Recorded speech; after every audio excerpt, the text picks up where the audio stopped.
All right, well, thank you all so much for coming, and thank you for that introduction, Dean Rutherford. When Dean proposed this panel about a month ago, I jumped at the idea of participating. I spent 6 weeks this summer on the road registering people to vote. So it was a great experience, but the best part of that experience was when young people would come up to me with 5 of their friends, and they'd say, I've been registered to vote for 5 years, and I voted last election, I'm voting this election, but here are 5 of my friends, they're 23 years old, they're never registered to vote, but I want to get them registered to vote. So young people are really taking this personally, and they're taking it seriously. And so hopefully our discussion today will illuminate some of those reasons why. I'm honored to have 4 of my classmates here to discuss a variety of issues in relation to the youth vote. They're each going to be giving short presentations about their subjects, then I'm going to ask them a few questions, and then we're going to turn it over to you all. So keep your questions in mind. First up, we have Sarah Clark. She's a native of Little Rock, where she graduated from Central High. She earned her undergraduate degree at the University of North Carolina in Chapel Hill. North Carolina, along with Virginia, is a highly competitive southern state. And in this election, we've seen Senator Hillary Clinton's strong but unsuccessful campaign for the presidency, and now we have Sarah Palin nominated for vice president. We also know that if voting trends continue as expected, more women will vote in 2008 than will men. Sarah will discuss issues of importance to young women, addressing several important questions. Who are young women voters? What assumptions are being made about them? And how have they reacted to the campaigns of Clinton and Palin? Next up, we have Nicholas Hall. Nicholas Hall is from the battleground state of Ohio. He went to college in the battleground state of North Carolina at Appalachian State. He has a strong interest in the environment, which is an issue that resonates strongly among young voters. And like many of our generation, he thrives on technology. So in preparation for this panel, I asked all of our panelists to take a look at their phone bills from last month and tell me how many text messages they sent and received. Not surprisingly, Nick got first place in that contest with over 3,800. I came in second with 1,100, Sarah was third with 800, Sanford had 350, and Russ had a grand total of 35. So, and so Russ did the math, and for every 1 text message that Russ sends or receives, Nick sends or receives 128. So I think it's fair to say that Nick is plugged into the way that young people communicate. He gets his news online, he doesn't have a landline phone or cable, and yet he and members of our age group are more engaged than at any time, probably since 1972. So Nick's going to be talking about technology and the young voter. Next up, we've got Sanford. Sanford Johnson is a native of Starkville, Mississippi, and a graduate of Auburn University. He interned for Senator Tad Cochran of Mississippi and later taught at the KIPP School in Helena. In Sanford's home state of Mississippi, there's a competitive U.S. Senate race for the first time in many years. Sanford himself is a strong supporter of Barack Obama, and in his opening remarks, he'll be discussing 2 key points. Number 1, will young African Americans vote in record numbers? And number 2, his thoughts on the Bradley effect, and will young white voters vote against Senator Obama simply because he's black? And then finally, we've got Russ Swearingen. Russ is from Rogers, Arkansas, and a graduate of Lyon College in Batesville. He comes from Benton County, the most Republican county in the state. Russ and his wife Laura are like many young couples. Russ is planning to vote for Senator Obama, and Laura is supporting John McCain. I've asked Russ to talk about the independent young voters, what moves them. In the end, will independent young voters actually turn out? And as a former youth minister, Russ is also going to touch on the issue of religion. And if he wants to, he can address what it's like being the Clinton School version of Mary Matallin and James Carville. All right, with that, we'll get started. Sarah. All right, thank you, Dean Rutherford, and thank you, Ashley, for that introduction. Let me start by saying this. Tonight, thanks to a great idea by 2 of my fellow students, my female classmates and I will be having an election eve all-girls movie night. We will be watching a movie called Iron-Jawed Angels that chronicles the women's suffrage movement and celebrates our right to vote. So, in case you had any doubts, let me assure you, we women here at the Clinton School are energized, and those of us that can most definitely are voting. Now let me rewind a bit. When Dean Rutherford asked me to talk about young women voters on this panel, I was relieved. Easy enough, I thought. I'm young, I'm a woman, how hard can this be? But I began to think about the topic more and talk to my friends, and I got nervous. I really could find few consistencies. I know female Arkansans that voted for Senator Obama. I know African American women that voted for Senator Clinton. I know feminists who have voted for McCain, Clinton supporters that now support Obama, and Clinton supporters that now support McCain-Palin. So what can I say? Who are women voters? Well, I began to do a little research, and here's what I found. If you don't remember anything else I say, remember this. Women do not vote as a block. Now, this may seem obvious, but I think an overemphasis on gender in this election and others highlights this way of thought. Does gender affect voting? Does my being a female affect the way I will vote? Well, let's look at some scenarios. First, gender and political affiliation. Over the past few decades, a so-called gender gap has developed in regards to political affiliation. Overall, trends show that women are slightly more likely to identify with and vote for a Democrat. In fact, if you look at the latest Gallup polls, 54% of women support Barack Obama and only 48% of men. So can we assume that women are more likely to vote for Senator Obama? Well, perhaps. But I think there are indicators that are much more telling and are often overshadowed by this male versus female perspective. In the same poll I mentioned before, 61% of unmarried registered voters, male and female, supported Obama, compared to 44% of married voters. This means the gap between married and unmarried people is almost 3 times as big as the gap between men and women overall.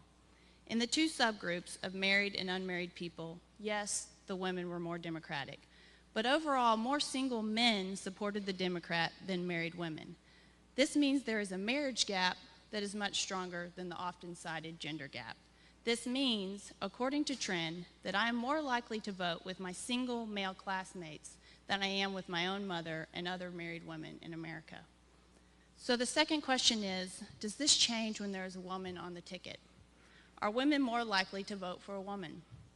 We've only just recently had the chance to study this on the presidential level with Senator Clinton's campaign. And on the surface, the answer seems to be yes.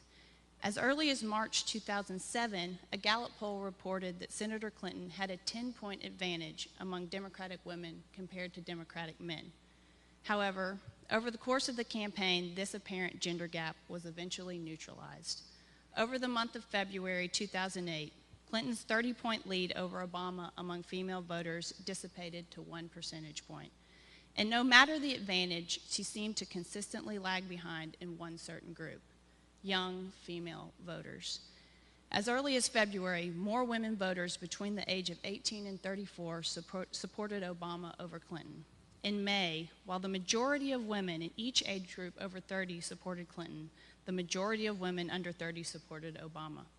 Age seemed to disrupt the gender poll. And this brings me to my third point. Many women have spoken to me about the obligatory pull they feel to vote for a woman. And it seems to me this pull is stronger among generations older than my own. Does this mean women of my generation are disconnected with the feminist cause? I don't think so. I think we just come from a different post-feminist perspective. Whereas some women see voting a woman into the presidency as the ultimate advancement of the feminist cause, I think others, especially from my generation, see voting for a woman, because she is a woman, as a continuation of sexist thought, just in the reverse. And this may be conscious, or it may be not, but I think overall, many women of my generation do not draw as sharp a contrast between their interest and that of men. The young female perspective is somewhat more generation-based than gender-based. And in contrast, I think it is easier for us to cross the gender line on issues than the generation line. I think this post-feminist trend adds to the trends I mentioned above. It is not very helpful, this day and age, to discuss voting or issues as male versus female. The female vote, young or old, is hard to pin down. Age and marital status, and even region or religion, are much more telling, but often overlooked. We inevitably want to look at things through the lens of gender, and this is becoming less and less valid. We can discuss at length the strategic flaws of the Clinton campaign, but I think one mistake was the campaign's overconfidence in its strong female base. Clinton consistently lagged behind young female voters, and Obama capitalized on that group. In February, this preference for Obama among young voters even expanded into the 30-plus age bracket for a while. And yet the campaign and media kept talking about the gender gap among Clinton supporters into the summer. The same can be said for McCain's campaign and its choice of Governor Palin as vice president. If the assumption was that Palin could rally female support, that assumption is flawed for the reasons discussed before. Even if the assumption was that Palin could rally young voter support because she is young, I think that assumption is flawed for the same reasons. You must focus on the issues of this generation, speak our language in order to effectively mobilize us. Let me end with this. There is something I think all women here should agree on, and once again, we do not. Results from a poll in South Carolina showed that 23% of females polled would prefer to vote for a man than a woman, all things being equal. Now, I may be preaching to the choir here, but women, old and young, I hope we can eventually agree on this. If we can run Fortune 500 companies, if we can govern states and hold top positions in the House and Senate, if we compete with men in the classroom and out, if we can run single-handedly 26% of families in the United States, then surely one of us can run this country and run it well. I think that's something we can all agree on, and I hope someday soon we all will.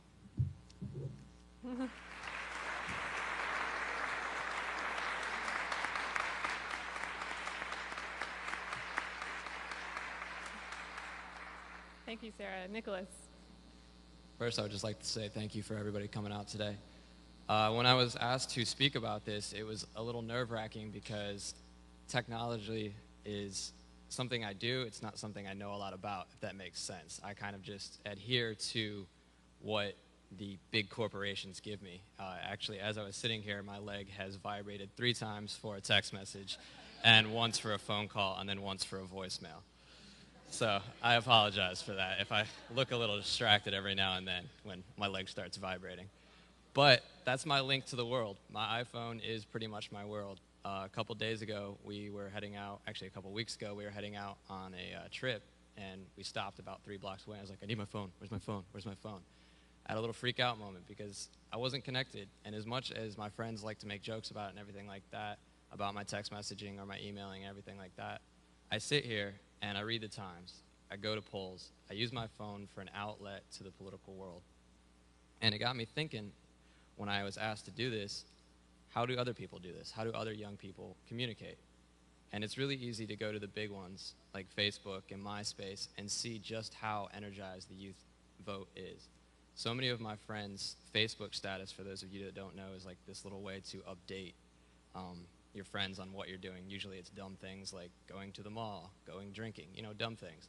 But lately, in the last 2 weeks, it's been go vote, go McCain, go Obama, vote or die, coming back to P. Diddy in 2004. And so it's really exciting to see just these millions and millions of people on Facebook alone who go onto Obama's website or Obama's profile, go onto McCain's profile, and just preach and preach and preach for what they believe will be change, what they believe will be the difference of this election series.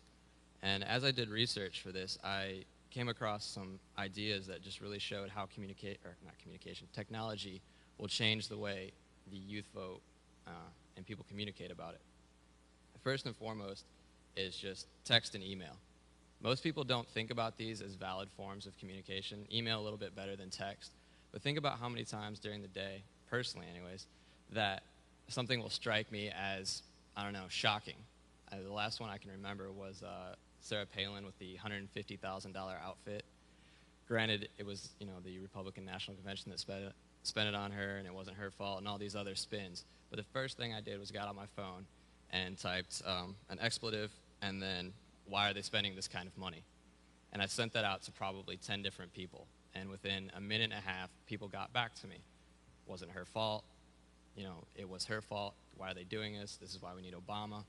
No, it's part of the process. And so it started this dialogue with 10 different people in a matter of 5 minutes of me finding out that information.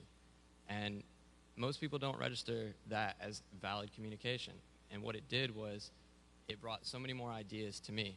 And I think a lot of the young people dispelled it as well. Not very many people would honestly say that what they were doing was political dialogue. What they were doing was being active in the public service world. But it was. When Dean allowed me to come to the public radio station, I was reading through the newspaper, and I saw something that really jumped out at me about how technology is changing the way we vote. And PBS has teamed up with Google and YouTube, and you are able to, or they're encouraging you to videotape your experience when you vote. And you just think about that to 20 years ago. That was a completely foreign concept. But you can take a video camera up to a certain point in some states. Some you can even take it all the way up to the voting booth and stop. But you're creating a little documentary for other people to see. And whether it's good or bad, it doesn't really matter, because it communicates just how powerful the internet and technology is, that you can document your experience, your personal experience. Think about it. You are the only person, if you don't want to tell anybody, who knows how you voted. Nobody else in the world will know that. And just sharing that experience on the line for millions of people to see, that's really powerful. I think another way that technology is changing it is with the Obama campaign reaching out to new venues, such as Xbox. And I know I shouldn't say this, but I spent a little bit of my time playing Xbox. I know I should be studying more. But on the bigger games, Obama has bought advertising sections. And for those of you that don't know, the games play, and every once in a while it connects to the internet, and then it updates. And so it's basically like pumping your video games full of commercials. But if you score a touchdown in Madden 08 or 09, all of a sudden Obama will flash up, like in the background. And you think about it, that's an avenue that was never even explored until this time. But I guarantee, the next presidential election, it doesn't matter what game you're playing, there's going to be somebody up there advertising. And again, that's just another way to connect, because so many people play Xbox, so many people play PlayStation 3, and it just blew me away when I saw that. I was like, whoa, like little Big Brother thing. And then the last thing I wanted to talk about was, again, going back to video, which was YouTube. When you get home today, or when you're at work bored, wishing you had a more exciting job, get on YouTube and just type in Obama. And then when you're done with that, type in Obama terrorist. And when you're done with that, type in McCain. Type in negative McCain ads. And you can spend 9, 12 hours watching campaign videos. You can also watch videos made by young people who go out to an Obama rally and simply try to collect sound clips. I don't necessarily agree with it, but you can hear in the speech patterns, and it shapes the way you think, or I thought about it, is you hear people in the background yelling terrorist. You hear people in the background yelling Muslim. You hear people yelling some very offensive things, but nobody on the front screen really says that, like, I don't agree with this tax policy, I don't hear it. But you hear it in the background. And this isn't ABC, this isn't CNN, this is, Joe the plumber's kid with a video camera videotaping his friends.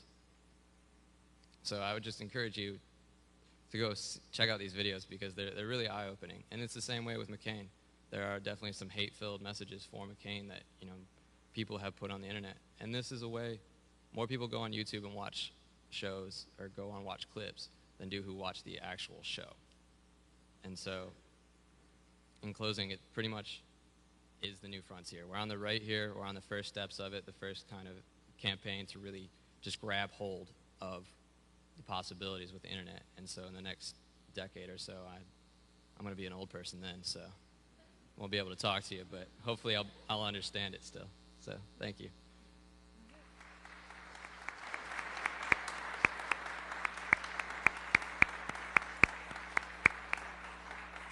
Thanks, Nicholas. Sanford. Good noon to everybody. I want to make sure I don't break this. When I was on my way here, I was actually at Marvel High School. I spoke to Miss Carlisle's social studies class, a bunch of 11th and 12th graders, and we were talking about the election. I was showing them Real Clear Politics, showing them pollster.com, and if that class is an indication of how the race is going to go, Obama is in really, really good shape. The African-American support that Obama's enjoyed was actually hard fought. I told many of the stories of some of the fighting that was going on between my wife and I, my in-laws, as well as my family. There was a lot of support for Bill Clinton. There was a lot of support for Hillary Clinton. And it wasn't just a given that just because he was an African-American candidate that he was going to get African-American support. If you don't believe me, ask Al Sharpton. He did not win the nomination. What is really amazing about that, well, it's true, he didn't. um, um, when you look at the impact of this race, here we have an African-American role model who has never picked up a microphone to make a song or has never dribbled a ball, caught a ball, or hit a home run in order to be a role model. And that is something that is incredibly amazing. Just being at Marville High School today, I saw several students with Obama shirts on. And the ones I really like are the ones that have Obama written in like diamond letters. I really like those. Those are amazing. And I think when you look at, of course, Obama's going to get a lion's share of the African-American vote, just like most Democratic candidates do. But the intensity of that vote is going to be something unlike anything I've ever seen before. I think I was in 7th grade when Bill Clinton was elected in 1992. And that was something, but I don't even think it compares to what we're seeing right now. This is just incredible. I got a chance to talk to my grandmother after I got back from Denver. And I got to see his acceptance speech, and what she kept saying over and over again, and you can just see the emotion in her eyes, was that I just never thought I would see this happen. I never thought that this would happen in my lifetime. Because when you look back to 2000, I don't know if there were any African Americans that we even thought were in position to eventually run one day. So for this to happen so quickly is just amazing. That's one thing that I kept hearing from relatives as well as some of the students. When you look at the long-term impact of this within the African-American community, I think about the students that have always said that when I grow up, I want to be the President of the United States. Now they're saying, no, seriously, I really want to be the President of the United States, and I've actually got a plan to do that. Barack Obama has really set a model, and I think what we're really going to see now is a new version of African-American candidates. When you look at the African-American candidates that were elected to Congress right after the Civil Rights Movement, they basically stayed in their district. Their districts were heavily African-American, and while it guaranteed that they were going to win races, it really didn't give them the opportunity to build the multiracial coalition that would enable them to run for state office. And I'll give you an example. When you look at Mississippi, there was a coalition of Republicans in the legislature and the Mississippi Legislative Black Caucus that would work to increase the number of black voters that were in the 2nd Congressional District, which is a majority-minority district. So in one way, black politicians were saying, all right, we have guaranteed that we're going to have one representative from the state of Mississippi. But when you look at it, when you've taken African-American votes from other districts, yes, you have guaranteed that you will only have one representative in the state of Mississippi. One thing that I think that you'll see from future candidates, especially some candidates in Congress, is that when redistricting takes place in 2010, I think some people are going to want to see more diversity in their districts, which will give them the opportunity to appeal to black voters, white voters, Latino voters, old voters, young voters, in order to build the coalition that will allow them to run for statewide office. And I think that's going to be the next step. There are no other senators. Keep in mind, since Reconstruction, there have only been 3 African Americans that have ever been elected to the Senate, and only one has won a race for re-election. So kind of like if you compared it to the NFL, there weren't a lot of black coaches, a lot of black head coaches until there were first black assistant coaches, defensive coordinators, offensive coordinators. So I think that's what you're going to see. When you look at the Bradley effect, I looked at 3 other races that have happened recently. There was in 2002, Ron Kirk ran for Senate in Texas. In 2006, we had 2 candidates. There was Harold Ford Jr. that ran for Senate in Tennessee, and then Michael Steele that ran in Maryland. I didn't see much of a Bradley effect according to the numbers. I looked at the final poll numbers, and then I looked at the election results. Now, in 2002, Ron Kirk was down in several polls. One poll had him down by 1 point, one poll had him down by 6, one had him down by 9. He wound up losing by 12 points. Now, some would say, well, maybe that's an indication of the Bradley effect, but what needs to be remembered is that was a very, very popular year for the Republican Party. Anywhere George W. Bush went to campaign, the Republican usually won that race, and they saw their numbers increase. Don't think that's going to happen this year, but it definitely happened in 2002. When you look at 2006, Michael Steele was down 49-45 in the final polls. He actually held that 45. It's just that the Democratic candidate did a lot better, but Michael Steele did very well among white voters in the state of Maryland. And in with Harold Ford Jr., he was down 50 to 44 in the last poll. He actually wound up getting 48% of the vote. So in a state like Tennessee, he actually overperformed. I think one thing that you're going to see in this race is that you're not going to see so much a Bradley effect, because I believe that anybody that would have reservations about voting for an African-American candidate have already, quite frankly, come up with reasons already to not support him, whether it's, well, he was in that church for 20 years, or he was palling around with terrorists, or anything like that. So I don't think we're going to see that kind of Bradley effect in this race. But the main focus is that win or lose, Barack Obama's really had a tremendous impact on the African-American community, and there are going to be a lot of people that are going to try to position themselves to be the, I guess it depends on if you count Bill Clinton or not, maybe the second black president or the third black president. So we'll see. All right, thank you.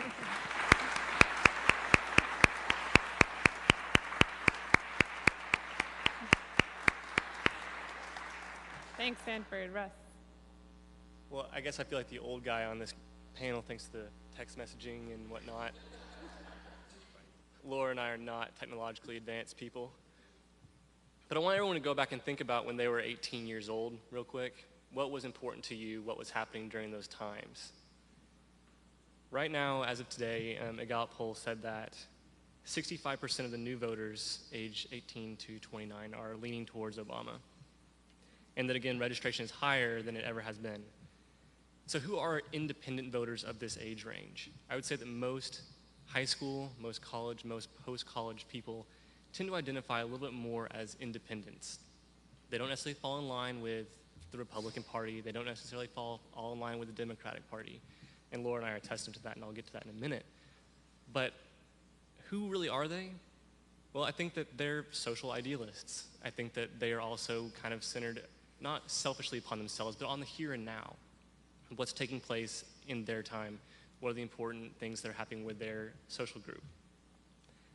I've broken it down into two different groups. The young voters, 18 to 29, is kind of a vast expanse. So I'm looking at it as the new voters, age 18 to 24, and then the young voters, age 25 to 30 and 30 plus. The 18 to 24-year-olds have grown up with President Bush. That's all they've really known in terms of looking at what's happening with their society. That's Hurricane Katrina, that is Iraq, that's Afghanistan. We've seen how the press has treated those issues. We've seen how our friends have gone over there and come back. We've seen, in my perspective, youth ministry going down to the Gulf Coast to help rebuild the Gulf Coast. And so we've seen what's happened. With the 25 to 30-year-olds, such as my wife and I, we've grown up with the Clinton years. We watched what happened in 2000 with the very close election at that point in time. And we've also seen, again, what's happened in more of a trend. In 2000, McCain was a very favorable candidate for a lot of independent people and even left-leaning centrists like myself. So for post-college people, we're starting to look at our careers, our families. Can we get a mortgage? Can we afford kids? And those sorts of things. So we're looking a little bit more towards the future, but we're still recognizing I still have friends in Iraq. There's still things going on down in the Gulf Coast with storms coming up left and right. So between these two groups, what are the huge issues? And again, try to think of yourself in these two groups. Where were you at these times? For 18 to 24-year-olds, the immediate concerns of new adulthood. You're no longer on your parents' insurance. You're no longer under your parents' umbrella of income. You're going to college. You're starting a new career. Your friends might be enlisting in the military. You might be enlisting in the military. So what's happening? Healthcare is pretty tough to get if you're going into the workforce unless you're working for a government job. I worked for Walmart, I'll admit it, the big corporate enemy, for a couple years, or a couple months, I'm sorry.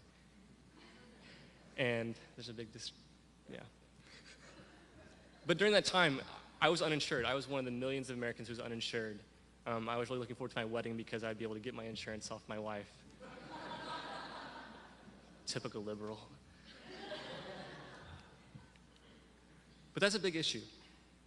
Again, if you're a young voter, age 18 to 24, if you're getting a stimulus check, that's a pretty good deal. All of a sudden you have $1,200, $600, whatever it's going to be.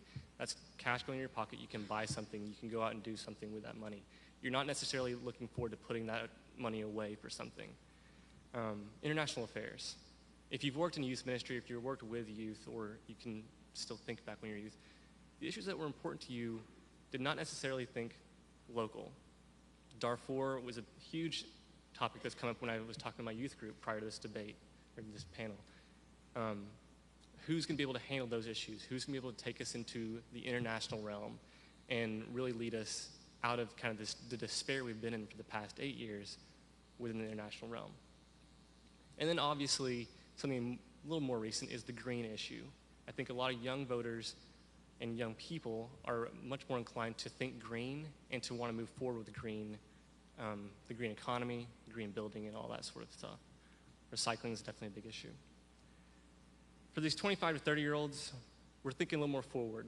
And this is where I think you see a big shift from this young idealism that happens, or that's taking place at 18 to 24. And you're starting to think a little bit more conservatively. What am I doing with my money? Can I afford retirement, and when am I going to be able to afford retirement? What is Social Security looking like for my generation? We're paying a lot into it, we know. We just don't know if we're ever going to see anything out of it. So the economy is a huge issue. The taxes are a huge issue. One thing that my wife and I debate all the time is these two tax plans.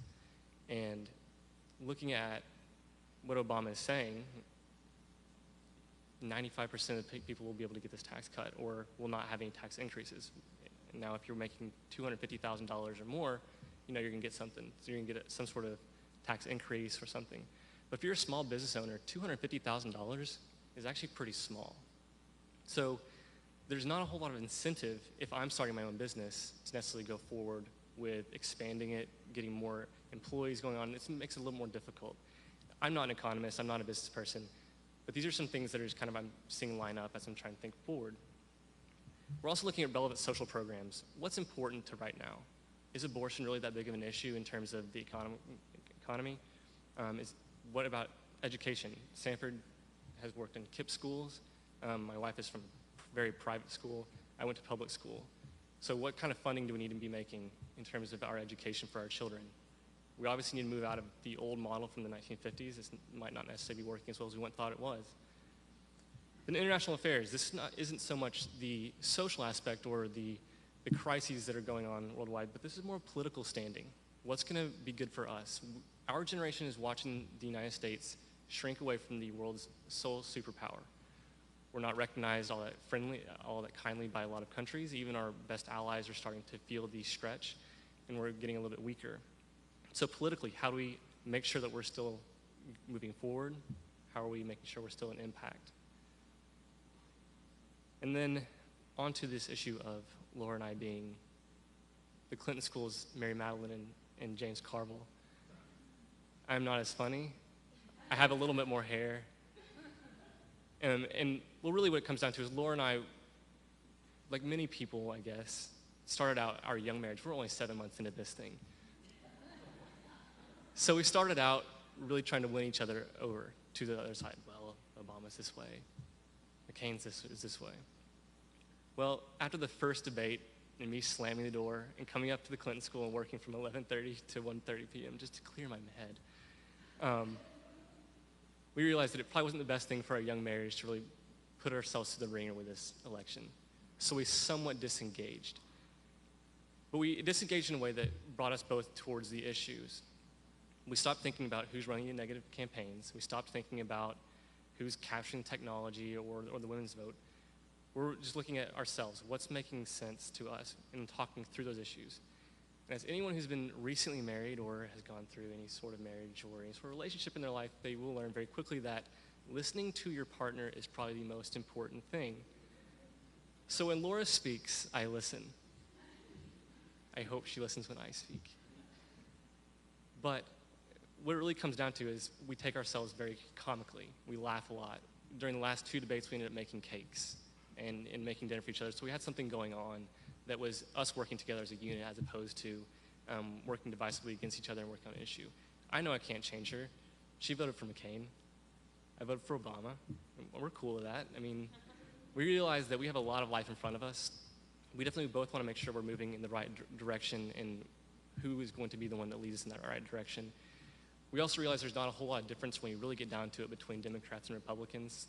they're both moving forward. They're both wanting to move forward. No one's not a patriot. No one's not an American.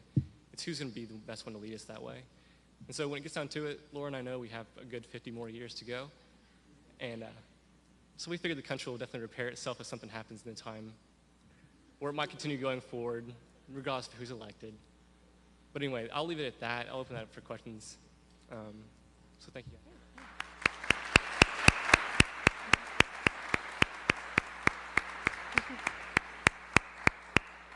All right, great. Thank you for such thoughtful presentations, everybody.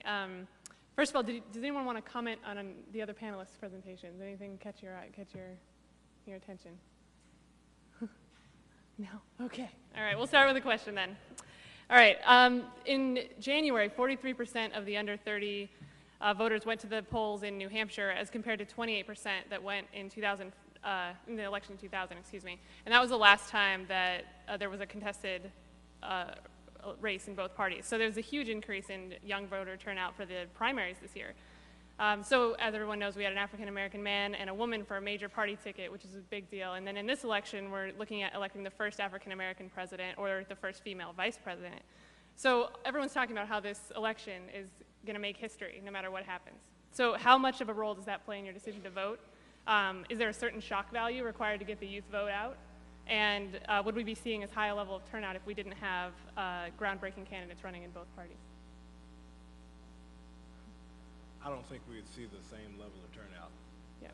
From my perspective, I mean, I've never seen this much excitement in the Delta about an election. I mean, it's been incredible. Like, there are so many people that know what's going on. There's so many people that are watching The Daily Show. They're looking on the internet, and I think there is that aspect of, you know, the fact that there hasn't been anything this historic within the African American community in quite some time. I think of my generation. I've been thinking back. I was born in '79, and I don't know of anything that's going to be as big as this. This is like our moment. So I think that is like, yes.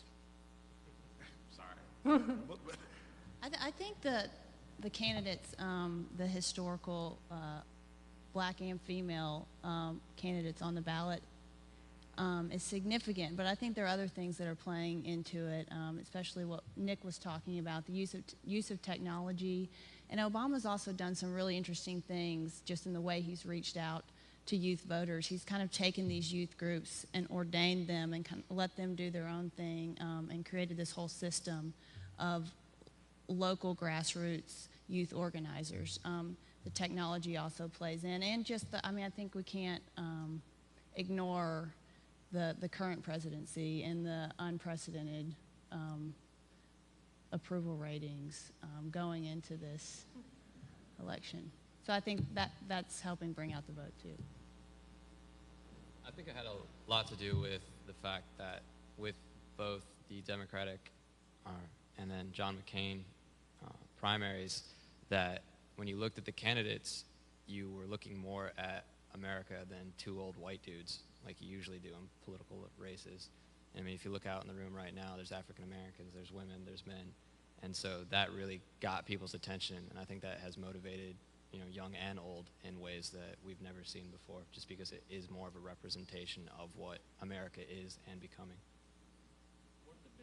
One of the big concerns, I guess, that we've discussed within our little political group on Tuesday mornings is, will the increase of voters from the primaries carry over into the general election?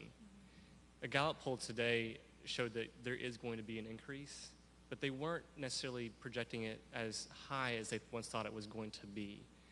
So, I don't know, I guess keeping these voters engaged is something that's interesting. I think that within the Democratic primary, having a woman versus an African-American candidate is huge.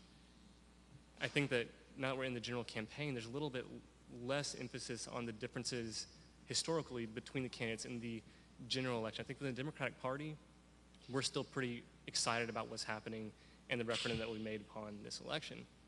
I think that as a voting populace as a whole, I don't know if we're necessarily as engaged as we were during the primaries. So historically, we've seen youth voters not necessarily show up during that general election. Will they show up this time? I think it's yet to be seen. I think they will. I think it will be a higher and more historic turnout than it was in 2004. But I don't know if it's necessarily going to be as astronomical as we once were thinking it was going to be. All right, thank you. Next up, vice presidential candidates. We've talked a lot about Obama so far, but what do you guys think, how do you think the vice presidential picks have been perceived among young voters? McCain's choice of Sarah Palin, Sarah addressed it a little bit, but does her age, how does that play among young voters, do you think? Do you think it was a positive, a negative? Did it nullify his attacks on Obama's inexperience? And then same thing with Biden being older. He's more experienced, he's older. But does it take away from Obama's youthful appeal at all?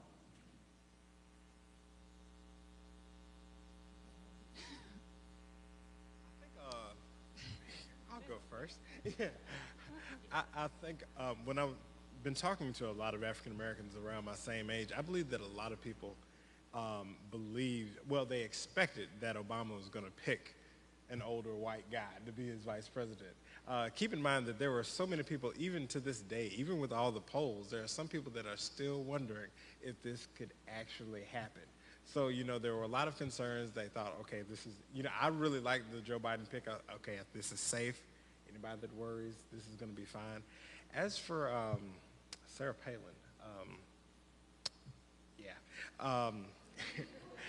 the comments that I've heard, you know, a lot of people just don't think that she's ready. And I think that's what it basically comes down to. It's been amazing that some people that were really on the fence about Barack Obama, even up until the Democratic convention, as soon as Sarah Palin was picked, that really brought them into the fold. I remember when the pick was made, the first thing that we said was, wow, that was really interesting. He picked a woman, so we were afraid that a lot of women were going to go towards the McCain campaign. But as we learned more, and as John McCain learned more about Sarah Palin, then we realized that it probably wasn't the best pick. So that's where we stand. I think Sanford makes a good point on McCain learning more about Sarah Palin. Again, John McCain is really traditionally a fairly maverick politician, really, when you come down to it. I mean, he has a very long history and good career, and independents have traditionally very much liked him. I think that when it comes down to the convention and the Democrats or the independents who were on the fence, they still kind of liked McCain. They knew he'd kind of gone a little crazy when he was courting Bush and trying to court his Republican supporters. When he picked Sarah Palin, she's the embodiment of the far right. And I think there's definitely a fear of, might have kind of an independent-leaning guy in the office, but if something happens to him, what's going to happen? We have Sarah Palin in the background. I think that we saw a significant shift immediately back to the left with the independents, for a large part because now they are definitely going, the Republicans, my wife, are moving very strongly back towards the conservative base because they really need to energize it. Let's just be honest. As we've all said, the current president's polls, I mean, his approval ratings are at historic lows. McCain has no chance when you're looking at from that direction. So McCain has to somehow get his base going. So he picks Sarah Palin. But he's learning that she's much more farther right than he ever thought she was. And it's really starting to hurt him in terms of the independent realm. So, I don't know. I think there's some major impact there. I think Biden, again, he's a safe pick.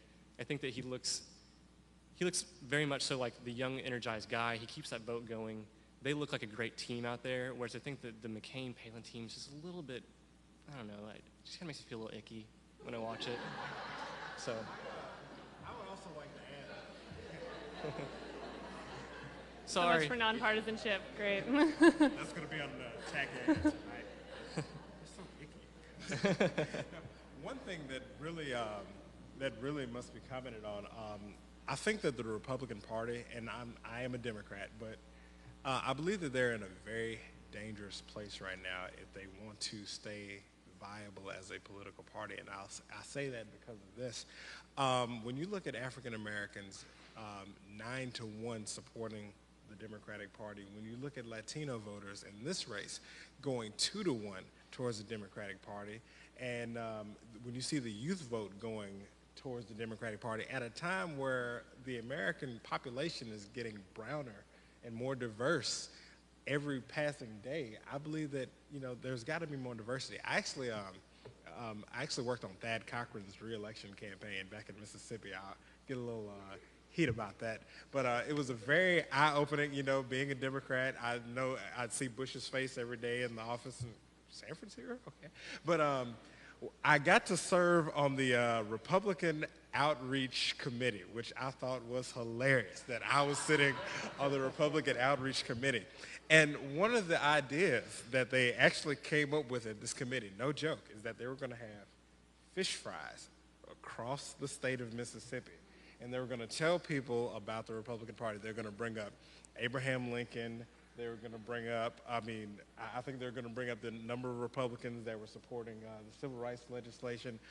One sheet of paper I received actually said that Tony Seawright, the first African-American Mississippi, was crowned during the Reagan administration, as if Reagan called Mississippi himself and said, you've got to get Tony Seawright. And that let me know right there that you're dealing with a party that was really not interested in diversity. And if they don't get interested in diversity soon, then it's going to look really bad for the Republicans. So. All right, great. I also want to talk about youth voter issues. If youth vote does significantly contribute to one of these senators' victories here and tomorrow, what do young people expect in return? What do we want from them? Do we automatically deserve more attention from Washington, especially for perceived youth issues like college affordability or the environment? And then what important issues do you want to see the next president address? I think in general the issues that concern young people are the same as the issues that concern the whole country, and the economy is a big issue for everyone. But I think one issue that young voters have really owned is energy and the environment, and I've really seen that cross partisan lines. You know, we grew up learning about global warming in the classroom, so I think that's one issue that young voters are really going to demand a strong president for. And I think also the candidates often frame the issue when they're talking about the environment. You know, think of the world for your children, think of it for your grandchildren. Well, you know, let me introduce us. You know, that's us. We're here, and I think you know, if we turn out and we vote, we're going to almost force them to, you know, look at us and address our issues. I think the environment is a big one for us.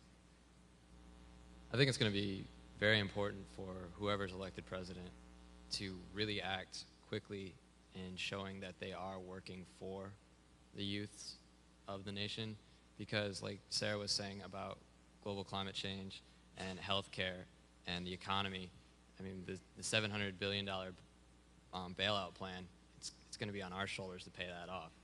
I mean, you guys will be retired and doing whatever you're going to be doing after that, but it's going to be on us to pay that off. When, you know, the skies start to open up and dump, you know, noxious gases on us, it's going to be us that are going to have to figure out ways to clean it up.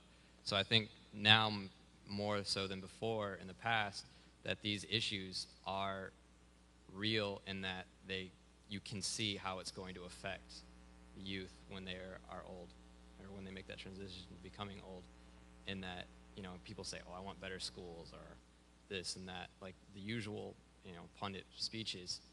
But these issues now you can see, and I think that's really going to be important for the next president to put that weight on their shoulder and move forward with it. Top issue for me has always been education, and when you look at all the developed countries in the world, the United States is not in the top 15 in math or science right now. And there was a report, Nation at Risk, that talked about all the problems in our public school system. And that was written in 1983. So we are far behind other countries, and we need a president that's going to be very deliberate in the steps that are taken to improve education. Also, I like what Cornel West said when he was talking about Obama. He said, up till November 4th, I'm going to be your biggest supporter. Come January 20th, I'm going to be your biggest critic. So, I mean, everybody that has supported Barack Obama, if he's elected president, then you got to hold him accountable. Let him know that you're still engaged, that you're still interested, that you're still following what's going on, and just make sure that he does the things that he says he's going to do. There's nothing unpatriotic about making sure that a president gets something done. So. I think the accountability issue is probably huge, and we can say that every year. But Obama, for one, and we've talked about this at the Clinton School many times, has revolutionized the way that fundraising takes place. There are so many more people who are now bought into that campaign, whether it be $5, $20, giving money through text messages, things like that that are really getting a lot of youth active in giving. Laura and I, if we were to give to a presidential campaign, and I won't say if we have or haven't, just because she's back in the back of the room.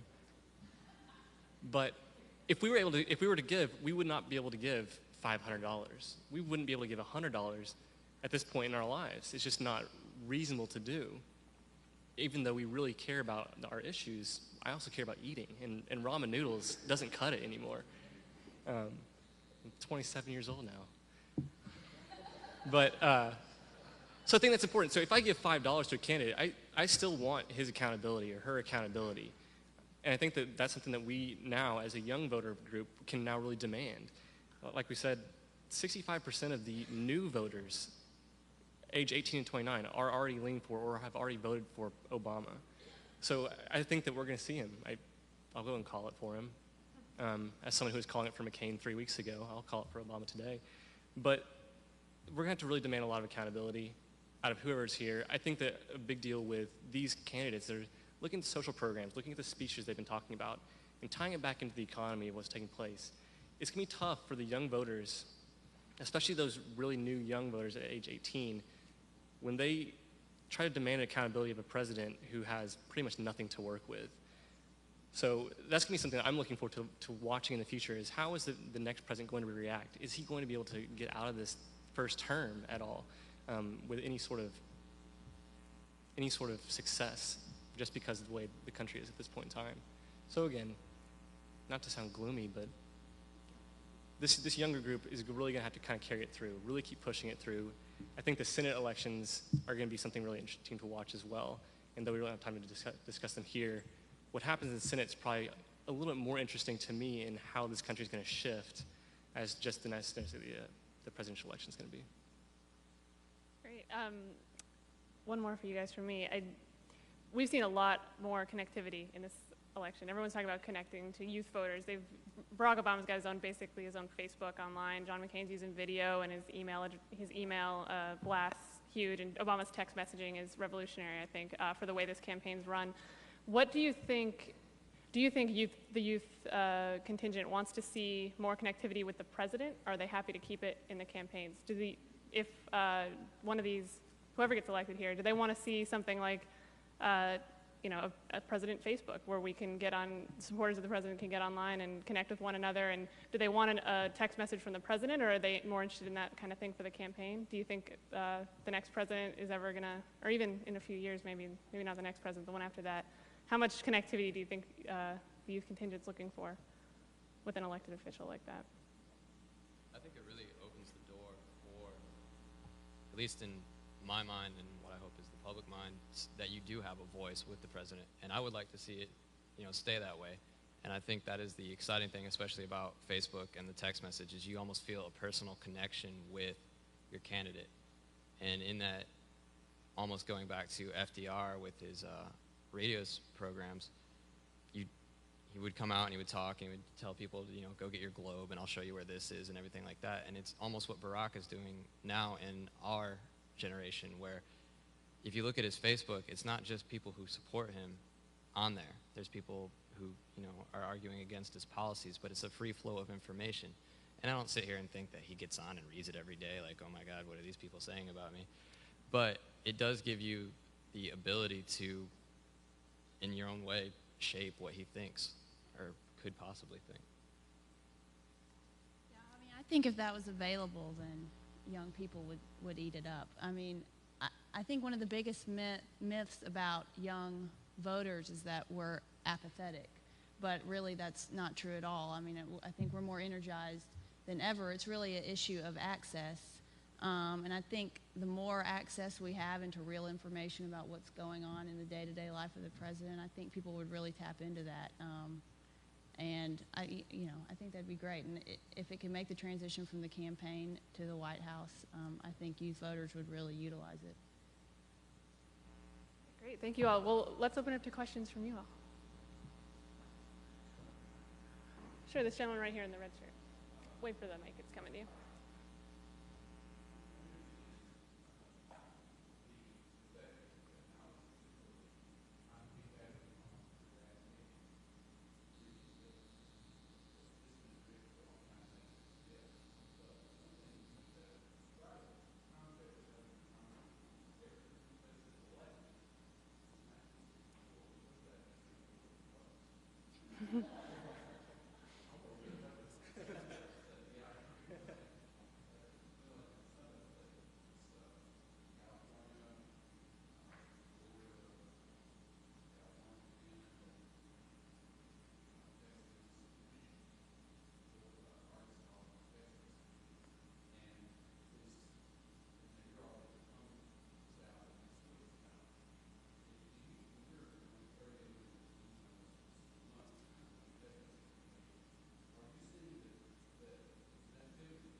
I think it does break down the regional barriers in that when you're evaluating candidates, it goes down farther through like ballot initiatives, and there's very similar ballot initiatives across the board. And in discussing, how this candidate stands or this candidate stands in your own state, like when I send out these text messages, it's definitely not just here in Little Rock. It's the whole country over, from Hawaii all the way up to Maine. And so there's ballot initiatives, there's different candidates in the area that represent different ideals. And when you say, oh, I support Obama because of his tax policies, and then it brings up the point of, well, Senator X here in Maryland is also, in line with these, but he's against gun rights. And so it kind of goes back and forth. I wouldn't say there's like this common idea of, young Democrats or young Republicans, but I think it breaks down the issues into a more national span, even if they are on a regional or local level. All right. Sure, this gentleman right here.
I've read something recently, and I cannot remember what website it was on or what study, but I've heard people say that the Oprah effect may have given Obama a 1 million vote edge, just with all the people.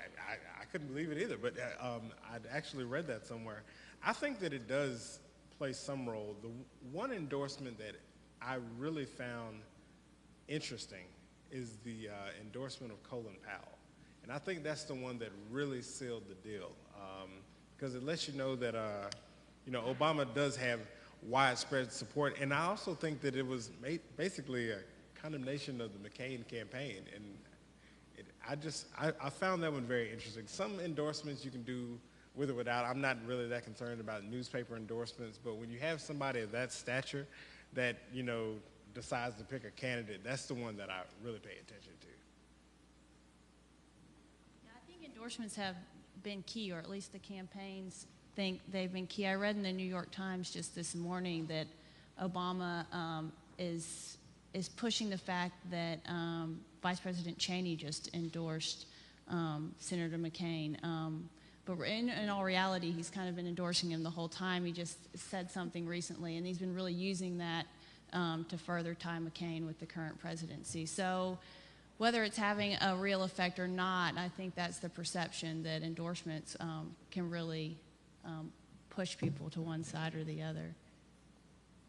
All right, we have time for one more. Sure, Annie.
Very good question. Thank you. I think when you look at the United States and look at some of the countries that we are competing against, you look at India, you're looking at China, you're talking about countries that have many, many, many more people than we do. In order to compete against those countries, we have to make sure that every single person in the United States has access to the education that's going to prepare them to compete against all the other countries in the world. And I think where that actually starts is with education, where it doesn't matter what neighborhood you grow up in, no matter how your family structure is, no matter how big your house is or what your zip code is, then you have the opportunity. So I think that's going to play a big role in eradicating poverty. That'll bring in the jobs. I live in one of the most impoverished areas in the country, and when you look at some of the jobs that are coming into the area, particularly in Mississippi, we just got a new Toyota plant that Arkansas was in it running for. It actually went to Mississippi, but it's going into the area that's next to one of the most affluent areas in the state of Mississippi. Some of the best public schools are found in that area. The places that really need the jobs, in Clarksdale and Helena and Elaine, Marvel, jobs aren't going there. And the reason that jobs aren't going there is because when people are going to put a factory into a place and when people are going to move there, they want to know what opportunities are there going to be for my kids. Are my kids going to be prepared to go to college, to get a job and be successful? And if we don't solve this problem soon, then we're going to continue to be behind. When you think about the fact that people in these areas of the country aren't on equal footing with other places in the country, and then you say, okay, not only do I have to compete against people in the country, but I also have to compete against kids in India and China, then you realize that our kids in the Delta are in really bad shape. So we have got to improve education, and I hope that's something that Obama will focus on in his first 4 years, hopefully 8 years. In order to eradicate poverty, we have to make sure that access to education is not limited by poverty. So it's going to be really important to keep our educational system affordable, because if it's not, we're just going to shrink our middle class and become more and more impoverished. I think this is one of those issues that, going back to the accountability issue, that was the question that was asked earlier, is what can we expect from this elected official? The new president will really have to tackle the poverty issue in terms of keeping the young vote engaged. This is obviously a big issue of theirs on the international realm as well as locally. They want to help. They want to have an impact. They're very young idealists, and I think it's best for this president to move forward in a way that does not necessarily quash that young idealism too soon, to where they're really able to make that impact through education, through initiatives, through economic initiatives in areas that really need some sort of business development or economic development, and really focusing on those regions. I mean, not to negate Northwest Arkansas, where I'm from, but they're doing it well. And now, how do we capture that and tie it over to the Delta? How do we alleviate that kind of poverty and keep the young voters really engaged in the whole process? And I think that by doing so, by really keeping that level of emphasis on poverty and making efforts for it, and for the president to really make that his reason for doing those things is to eliminate the poverty, will really keep that young vote engaged. Great. Well, thank you all very much for your presentation.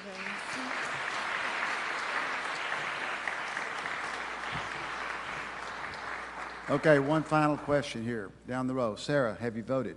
Yes. Nick, have you voted? Is that a yes? Yes. Sanford, have you voted? Twice. Well, there are some counties in Arkansas where you can do that. Russ, have you voted? Yes. Ashley, have you voted? Absentee. Absentee. Youth energized in voting. Thank you all for coming. Good luck.